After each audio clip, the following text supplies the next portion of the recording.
কয়েক দশক আগেও কেরানীগঞ্জের আব্দুল্লাহপুর, রোহিতপুর, কলাতিয়ার বাসিন্দাদের জনজীবনের অবিচ্ছেদ্য অংশ ছিল শিং নদ।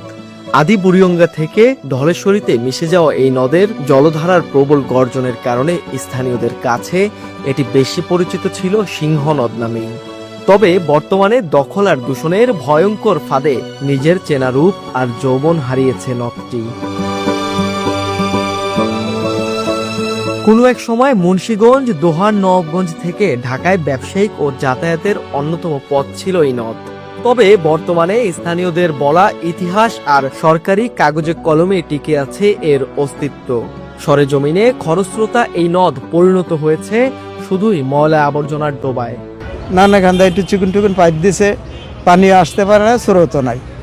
আগে ছিল খোলামেলা, ওই ধলেশ্বরীর লাগে কালেকশন ছিল, ওই দিকের দিয়ে কালেকশন ছিল, ওই দিক দিয়ে নদীর সাথে কালেকশন ছিল, খুব স্রোত ছিল।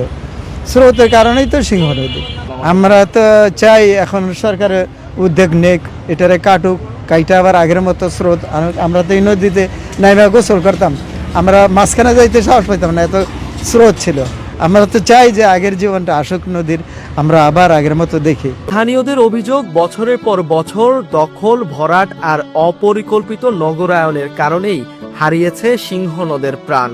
কোথাও কোথাও জলপথ দখল করে বানানো হয়েছে ব্যক্তিগত চলাচলের পথ। লঞ্চ সিস্টেম আসা যায় করতো, এর নাম ছিল সিং নদী। এখন তো আর সিং নদী নাই, বুঝছেন। জায়গায় জায়গায় সরকারি দোলাইসা হেরাই নিজেরা জায়গা কিনে, হেরাই জায়গা বরফ কিরা ফেলায়। যেমন সামনে দা বরফ কিরা, বড় সিং নদী বরফ কিরা ফেলাইছে সামনে দা। একেবারে এই নদী উমরা জলকে জড়িত ছিল, আবার এইখান দিয়েও নদী পুরাটা জড়িত ছিল। কিন্তু এখন তো আর এই মধ্যে বাড়িঘর হয়ে গেছে। এর আগে আরও লঞ্চ ঘাট চলছে, ওটি দেখিনি আমি, বাপদাদারা বলতে পারবো। তো আমরা চাইতেছি যে এই নদীটা আবার জাগ্রত হোক, এটা খনন করা হোক, পরিষ্কার করা হোক। আমাদের অনেক আনন্দ লাগবে, এটা যদি পুনরায় আবার উদ্ধার করে দেয়, এটা অনেক আনন্দ হবে। আপনার ছোট ছোট ছেলেমেয়েরা সাঁতারও কাটতে জানে না, পানি দেখে না, সাঁতারও কাটতে জানে না। যদি এটা সরকার আমাদের কইরা দেয়, অনেক উপকার হবে এটা। পরিবেশবাদীরা বলছেন সরকারের পাশাপাশি সকলের সম্মিলিত প্রচেষ্টায় সম্ভব কেরানীগঞ্জের গুরুত্বপূর্ণ এই নদের হারানো রূপ ফিরিয়ে আনা। ঢাকা বুড়িগঙ্গা নদীর তীরে অবস্থিত, তো বুড়িগঙ্গার তীরে যখন অবস্থিত, ঢাকার আশেপাশের নদীগুলিতে উদ্ধার করতে হবে। এটা তো বাধ্যতামূলক, এটা অতি জরুরি। কারণ সিংহ নদ যদি উদ্ধার যদি না করি, ওইখানকার মানুষ অসুস্থ হয়ে যাবে, সুন্দর বায়ু পাবে না, তারা পিওর অক্সিজেন পাবে না, এটা উদ্ধার করতে মাছ পাবে না, খাদ্যের অকাল দেবে, সবজি পাবে না।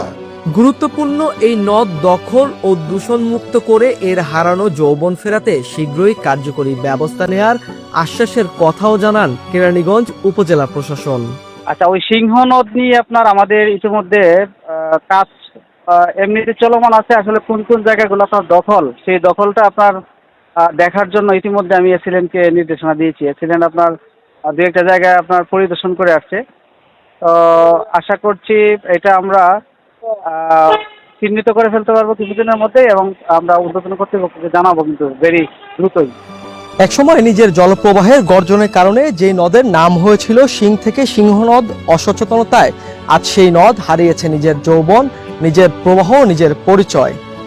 দখল আর দূষণে চাপা পড়া ইতিহাস কি আদৌ কখনো নজর কাটতে পারবে দায়িত্বশীলদের, নাকি শুধুই ইতিহাসের পাতায় রয়ে যাবে সিং নদের এই হারানো যৌবন?